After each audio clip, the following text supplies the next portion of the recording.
Most of this is bow hunting type stuff, and so usually there's no problem from that standpoint. But we usually try to pick an area when we pull up, because we'll park at an area and maybe we'll go back a mile or two. It just depends. And so by doing these things, mile or two, 5 or 6 miles a lot of times. see, but you can't have no limitations. When you go out there, you got to go. And if the elk aren't there, you go to the next area. And I always felt, if they're not over that hill, you go over the next hill. If they're not in that draw, you go to the next draw. He's not lying on that one. He's taken me over thousands of draws. And that's what you got to do. Guys probably do the same thing. If you don't, maybe that's one of the problems you're having, is you're not reaching back far enough. But really, a lot of times, you got to put the legwork in. I mean, just keep moving and keep moving, and then sooner or later, I can remember a time. A lot of times, I want to stop. 2 years ago. Oh yeah.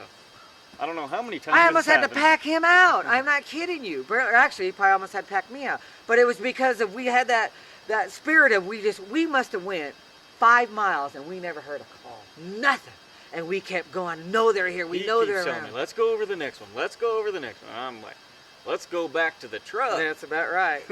But I'll tell you what, it was probably 1 o'clock, 12:31 by the time we got so far back in there. And we were probably a good 7 miles one way. I don't mean walking down a road either. I'm talking down this draw, down that one. And of course, you're just covering so much ground, bugling here, bugling.